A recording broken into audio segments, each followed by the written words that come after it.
Welcome to another InWheelTime podcast.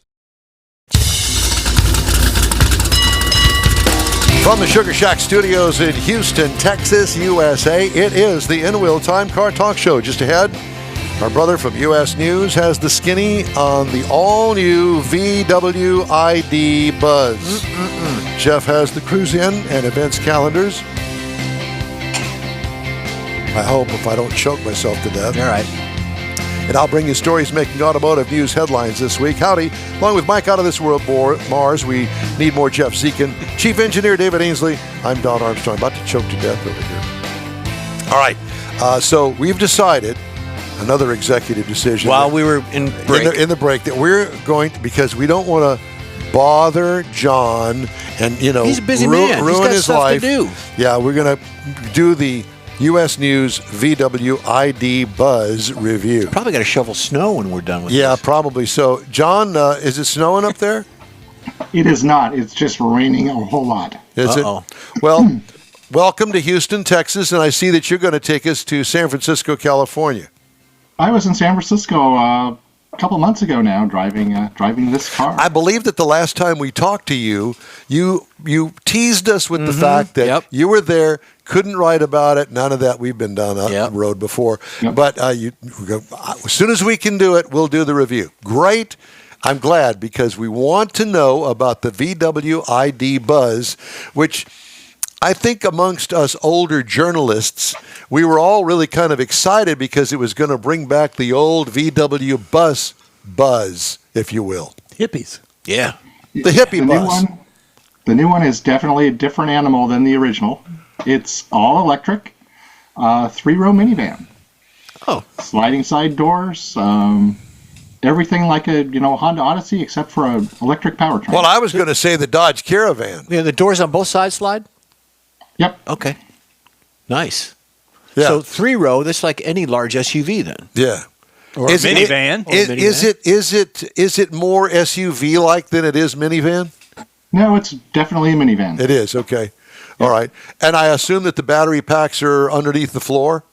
Yeah, it rides on a skateboard platform like most EVs now, where the battery packs are flat under the floor, so it lifts the cabin up a little bit, at the same time giving it super low ground clearance. Good. And does it feel heavy like all of the EVs that I've driven? It feels very heavy. Yeah. But it does have, depending on which one you buy, 280 to 330 horsepower. So it scoots along with vigor. Once you reach highway speeds, it doesn't feel a whole lot faster than, say, a Pacifica or a Sienna. But getting there, it's a whole lot quicker. How is the range on this thing? Well, that is its biggest issue. For a car that you want to take on road trips, you want it to have a 300-mile range or so. Yep, agreed. The ID Buzz, depending on which one you buy, 231 to 234. No, why? What happened? I know. Yeah, and so when because I know how these junkets go when you go out there. So they have all these Volkswagen people all over you making sure that, what do you need? What kind of information? Can you ride with somebody? Can you swap? I know how all that goes. So the question is, what was the response when you said, but I can only go 230 miles on a charge? Yeah, it's a big, heavy van. There's a lot there to move. It's a big brick to move through the air.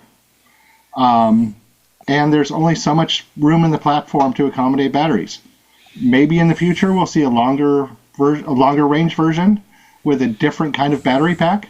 But right now we're stuck at that 230 range. So my question, who are the buyers for this? Because you said soccer moms and you said, the Odyssey and all that good stuff and you went to Caravan. Are those the buyers they're looking for, or is it something new and unique and what they're wanting to sell?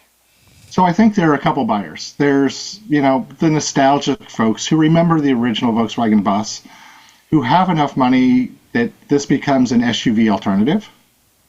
And then there are those families who most of their tasks are, urban tasks.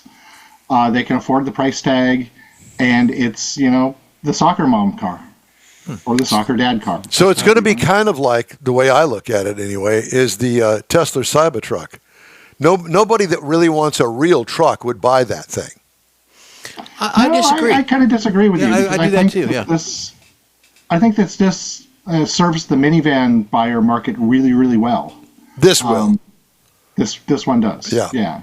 Yeah, It has a ton of space in it. The only way to get more room is to buy a Suburban. Oh. I mean, Does it? minivans are caves when it comes to carrying. Well, because I look at the Chrysler Pacifica with the fold in the floor seats, the handiness of it. It gets fairly decent gas mileage. I mean, it'll seat an army of people in it in luxury. It rides great. It's a great highway vehicle. And in essence, what you're saying is this is an electric competitor to the Chrysler Pacifica. It is. So why would I buy this? Because you want a Volkswagen Bus. Okay. Yeah, Okay. I think the nostalgic and the nostalgic. Yeah, I think all that's going to come into play. It's going to be high in the percentage of why you want to buy this, and then of course, what kind of aftermarket things are they going to do to this? Are they going to make little windows to go in the roof line for the old school look, or are they going to put different features on for moldings and that for the big VW on it? What are they going to do? John, I get the feeling that going along with what you said, I think that they are well aware of the fact that it doesn't have as much range as all of us are kind of expecting, and that they're going to address that first out of the box, don't you? I would think so. The other thing you need to remember is it was designed basically as a European vehicle. Yeah. Where range is not quite as important as it is in America. In Europe, it is sold as both a passenger vehicle and as a cargo vehicle. And that actually gives it a few design compromises. The reason the headlights are mounted so high is because in commercial vehicles, you want them up and out of the kind of urban danger zone. Crash where zone. you tend to, bump things around. Yep. Right. So, there were a lot of compromises involved in getting this vehicle on the road. And we have a slightly different one than they have in Europe. We have the long wheelbase version. In Europe, they have a shorter version, which is, closer to the original van size. Will they ever sell the shorter wheelbase version here? The short wheelbase version is not coming to the U.S. Okay. So is the infrastructure for electric vehicles different in Europe from here? I mean, they have more of it because if they're building it specifically for a European clientele, a European customer, they must have an advantage of the charging stations and the way they get around, obviously short rangers. Absolutely. Yeah, Europe is probably close to a decade ahead of us in charging infrastructure. Wow. But they have it so you can park at a parallel parking spot on the street and hook it up to the light pole next to the car. It's that easy. Wow. Well, clearly we missed the beat on that, didn't we? Well, but don't you think, John, that some of that's due to the difference in the environments? I mean, they've got narrower streets, their distances are shorter. I mean, you try and go from us to El Paso, it's 800, almost 900 miles. I mean, most cars, you're going to have to charge them 4 or 5 times, and you're basically adding a day to the trip. Over there, Absolutely. 800 miles will take you across 5 countries. Yep, and in Europe, when they take that 800-mile trip, they're going to do it by train because, they have their train networks are a whole lot more comprehensive than ours. True. We like to get in our own car and take that drive. So do you feel that the ID Buzz is going to be just kind of like a niche vehicle among the most popular settlers that they have in the Volkswagen showrooms? I think so, at least for the first, year to 18 months. I think that's what it's going to be. And it's going to be really hard to get for that period of time. And really expensive because I think there are going to be some substantial dealer markups involved. But after 18 months, I'm not sure how it's going to do. We actually had a guest on from a Volkswagen club this morning, and we talked about car clubs and has anyone shown up at one of their meets with one of these. He said not yet, but they really don't anticipate it coming soon. So there's always that. I could not go anywhere when I had this without being filmed, chatted up in parking lots. It was It got a lot of attention. Well, of course, it is also San Francisco, where the whole cruise thing with all the electric cars had big news. I mean, when it comes to electric cars, that's the place that you're going to have autonomous an vehicles, all electric that, car to debut. Yeah, I've also had it for a week at home in Portland, and it was the same way. Wow. Very cool. Very interesting. You know, one thing that might help, like you said, they're going to be kind of limited, but when they get ready to really go mainstream, they could do a remake of one of the Cheech and Chong movies. Oh, that'd be great. Just saying. Might get it out into the mainstream a little bit more. Call it Up in Electricity or Up in Smoke? Up in yours. Smoke twos, yeah.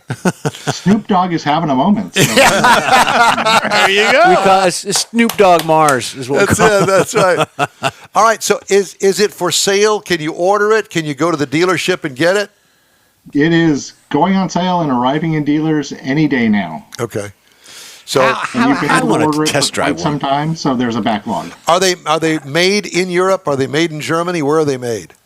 They're made in Germany. Okay. So they're imported. Yeah. Okay. So we just actually opened up a brand new import facility down in Freeport, Texas, which is right in the middle of the state's Gulf Coast, and this magnificent VW facility down there. And I guess if you wanted to see them come off the ship, that would be the place to go. But I understand it's state-of-the-art, millions and millions of dollars they spent on it. Yeah. They moved it from the port of Houston down the coast, and from what I understand, it's supposed to be the bomb down there. But at any rate. John, how much is this going to cost?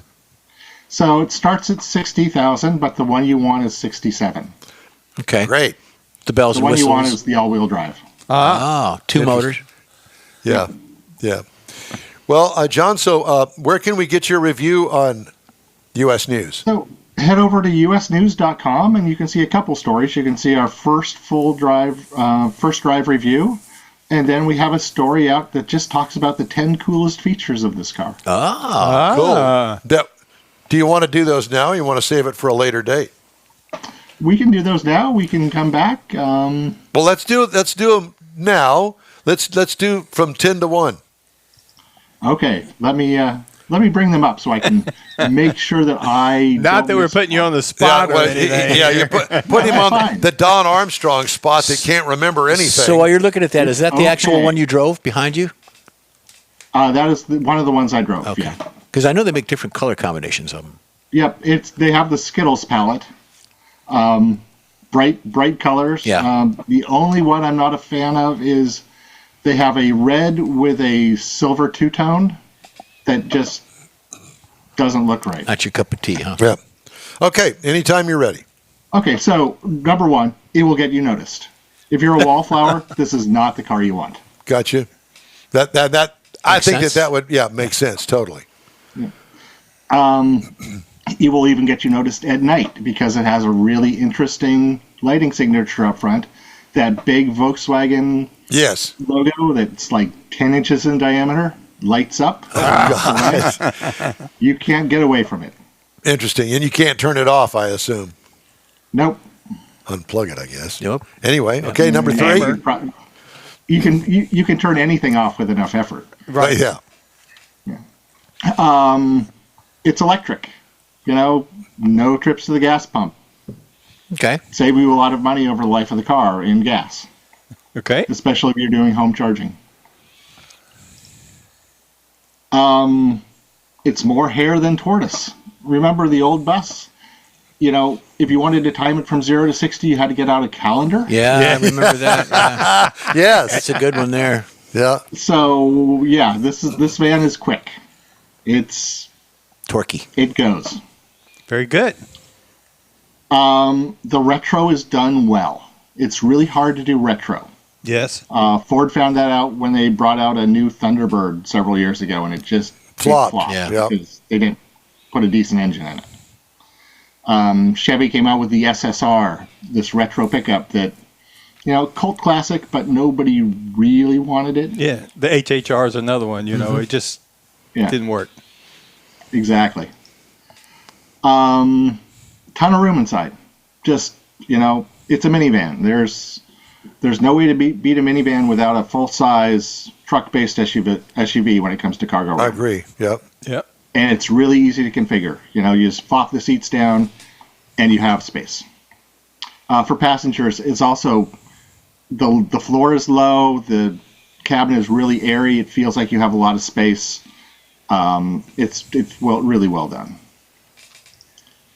Room for the whole band. So, right. You know, 6 or 7 passengers depending on the setup you buy, and there's a ton of cargo room or a ton of passenger room, even for everybody sentenced to the third row. Wow.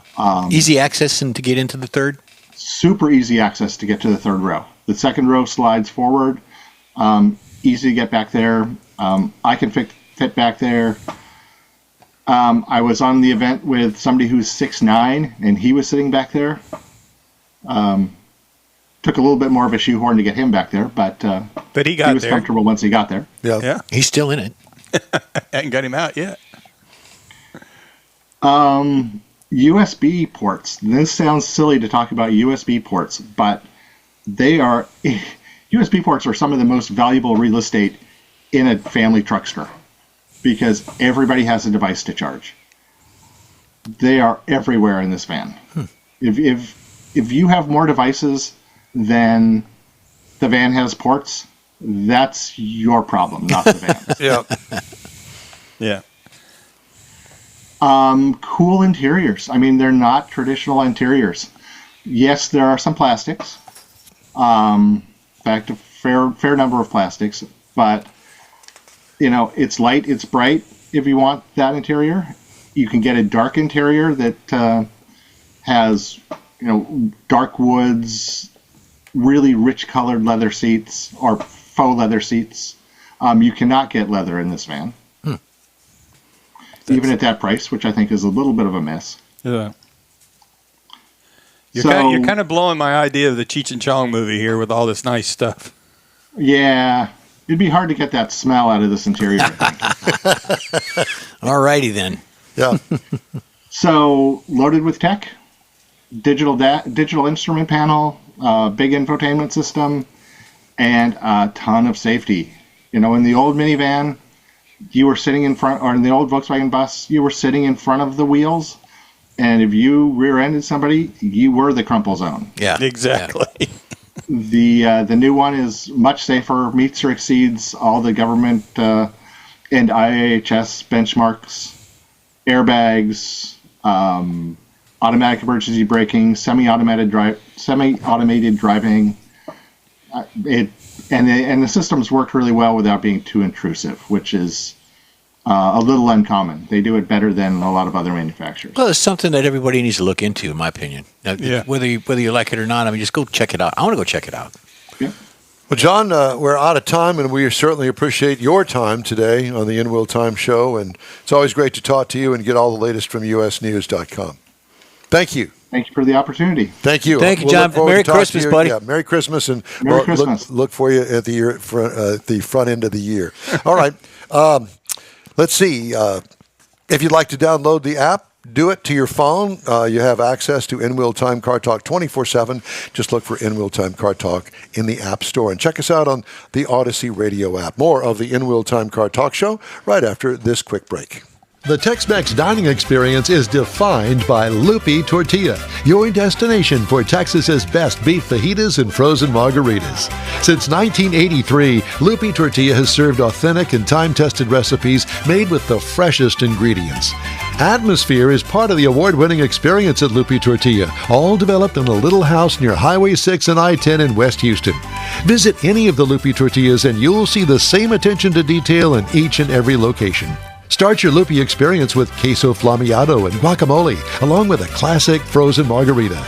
Dine on famous Lupi beef and chicken fajitas, or pepper shrimp brochette, or a fish or vegetarian entree, and finish with a scrumptious flan for dessert. Find Lupi Tortilla in Houston, College Station, Beaumont, Austin, San Antonio, and Dallas-Fort Worth. There's a Texas location near you.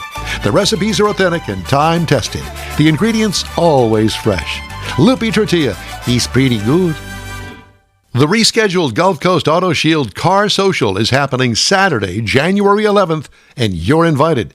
Bring your car, truck, or SUV, meet other enthusiasts, and find out what it'll take to get your car looking show-worthy again.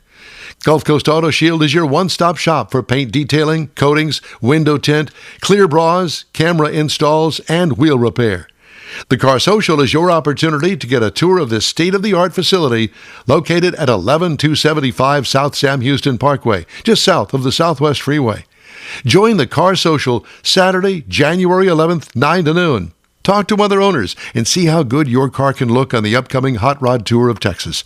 Put it on your calendar, the Gulf Coast Auto Shield Car Social, Saturday, January 11th, 9 to noon at 11275 South Sam Houston Parkway, just south of the Southwest Freeway.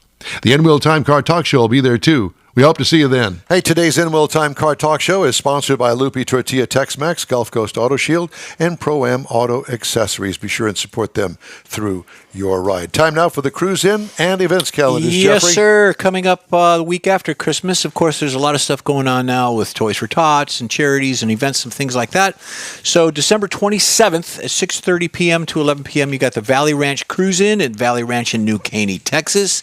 Everyone knows where that's at. It's a good event. Go on up there and try it out. December 28th, which is Saturday, 8:30 to 10, Kingwood Classic Cruisers, Cars, and Coffee. It's at the Whataburger in Kingwood, Texas. Y'all know up there. December 28th, also Saturday is the 9 a.m. to 11 a.m. car meet, Garages and Gearheads, the Woodlands Coffee and Cars, which, kind of goes up there in the Woodlands area. They're kind of close to each other. It's at 17707 FM 1488 Magnolia. And then, of course, the Family Cruise In Santa Fe. It's at the 3 Acres Truck Park in Santa Fe. And then Sunday, our favorite to go to is in Willis, What Texas. you talking about, Willis? I'm telling you, it's at the D&M True Value at 3 p.m. on Sunday. Well, that'd be cool 29th. just to head to the True Value store. Yeah, and you could probably, if you got a gift card or something, go in there and utilize your gift card at the True Value. Or you could try to find a Western Auto. Maybe they could take. Yeah, there's Haven't one in seen Kansas. one So I just had that. Downtown Kansas. There's a Western Auto. I think there's still in Downtown Kansas. Downtown Kansas City. Oh, Kansas City. All Kansas. German-Canadian resident of China was sentenced to 24 months in prison in the U.S. for What? stealing electric vehicle trade secrets from Tesla for his competing EV battery business, the U.S. Department of Justice said on Monday. Klaus Flugbiel, 59, I pleaded know guilty nothing. in June to conspiring with business partner Yilong Shao to sell Tesla's battery manufacturing secrets to undercover FBI agents posing as Long Island business people. What are you talking about? Willis. Come on. Hey, forget about it. U.S. Department of Transportation said it will require rear seat reminder systems to boost seat belt use starting in late. Oh.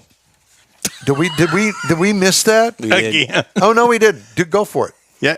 All right. Oh, wait, now I got to back it up. Back what up? Back up the bus. Well, somebody VW bus. Somebody needs to keep me in mind here. Well, you were on the right track. It's just we moved. I know. the Just review do it. down. Just do it. So I'm going to be talking about the 2024 Jeep. Now, this is the Jeep Rubicon 392 Final Edition 4x4, and I say it like that because that's the name of it. The Jeep this year, 2024, comes in 9 trim levels. Wow. Starts at the Sport, which is the basic one, goes all the way up to the one we're reviewing. Now, there is a Rubicon 392 that was the top trim level, but this steps it up one more notch for this year. This is considered a small SUV, four-wheel drive. It is a Jeep. It is a very focused off-road vehicle. Every Jeep person from the factory, they live the Jeep. They know it inside and out. They're all about the Jeep. Comes with 5 seats. And on the exterior on it, you're going to find absolutely the 7-slot grille, but you're also going to find logos for the 392 Final Edition trim level. Got a 392 special suspension on it. It's got wheel flares on it. It's got a one-touch power top that comes off. It's got a functional air intake hood that looks really cool for that 392. You're going to find skid plates under the transfer case. It's got the shocks, got the worn winch. Got the heavy-duty rock sliders with a step. Now, it really, for me, because it's the 392 suspension, it's up high. I got to use the grab bar to get up in this thing. I would really like to have a step. We don't care, Grandpa. I know. You're 4 foot nothing. But I used that part of it, but it works really well. I can see where they would keep you off the rocks. 17 by 8 inch bead lock capable wheels that are on this thing. It's really set up to go off-road with a lot of power. Inside, you're going to find Napa leather seats. The front seats are heated, obviously. Got 12.3-inch Uconnect 5 screen in the middle of the dash. Now, this is where you're going to find your nav. You're going to find all your convenience controls, your camera monitors that you can switch from the front to the back.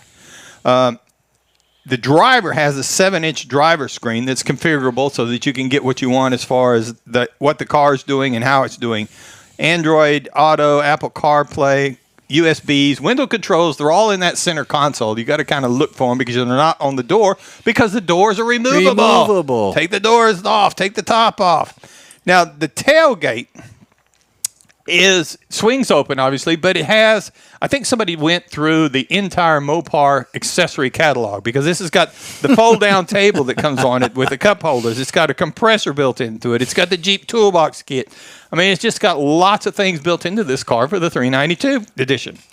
But the really good thing is up under the hood, 6.4-liter V8, 470 horsepower, 470 pound-feet of torque with an 8-speed automatic transmission. And it has something called a performance exhaust. You push a button and the exhaust just triples in the sound of it. And it's really cool. Sit on the front porch and just start it by the remote stop, start, just to listen to it. Now, okay. Tow rating, it'll tow 3,500 pounds, and it'll haul 1,000 pounds on it. Now, the EPA says a vehicle like this used to be looking for 13 in the city, 16 on the highway, 14 combined. And you drove it 347 miles, and I got 13.2 miles to the gallon, which I thought was really good once I found out there's actually a 456 gear in the rear end of this thing. Oh. I mean, it's geared up for some serious rock crawling. Now, it's got a 21-gallon tank, but at 456 gear, you're not going to go that far in it. On the highway to drive this thing, because it's got the big tires, they'll pretty much roll over anything. And there's enough sidewall, the bumps and stuff are absorbed really well. And it's surprising how well it runs and drives. And it absorbs all that. In the city, it's small, it's got plenty of power, you can turn it, works great. Sport model starts at $33,890. The base trim price on the 392 is $91,545. What? The MSRP, as tested, and this is one of those that I wish I had the money to buy what? one. $108,475 for a Jeep from the factory. God. Wouldn't you really rather have a Buick? It'll go just about any place you want to go, I assure you. For $108,000? Yeah, buddy. It's 6,100 pounds, but it's got power to move it. Competitor, you might look at a Ford Bronco. It starts at $39,630.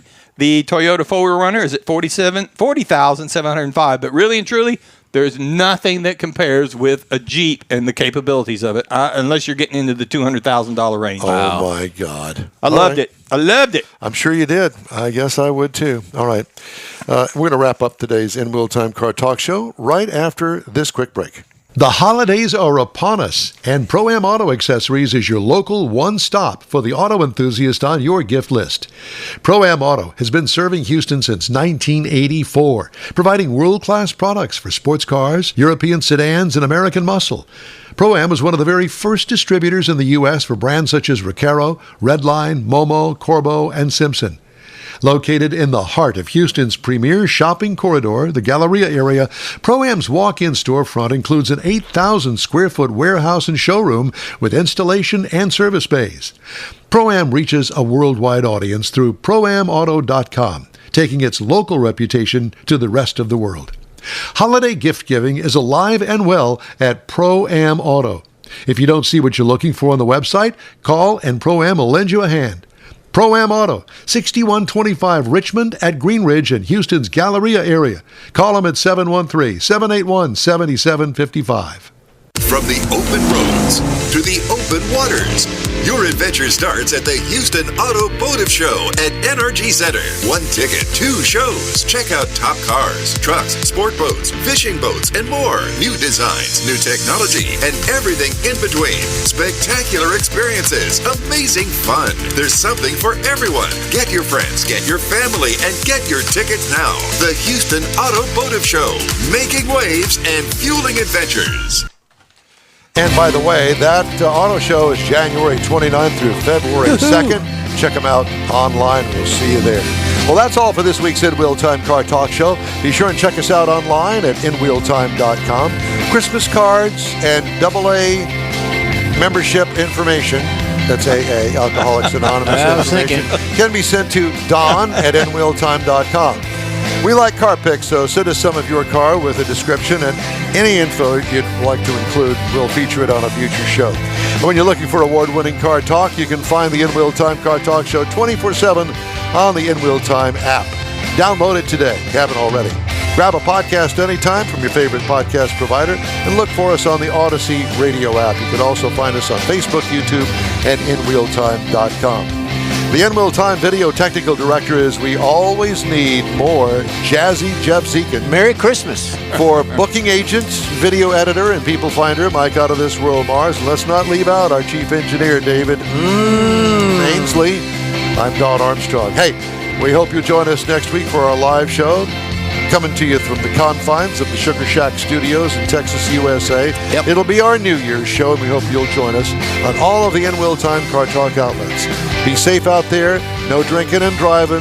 Merry Christmas. Have a great week, everybody. Ho, ho, ho, ho. That's it for this podcast episode of the InWheelTime Car Show. I'm Don Armstrong, inviting you to join us for our live show every Saturday morning on Facebook, YouTube, Twitch, and our InWheelTime.com website. Podcasts are available on Apple Podcasts, Spotify, Stitcher, iHeart Podcast, Podcast Addict, TuneIn, Pandora, and Amazon Music. Keep listening, and we'll see you soon.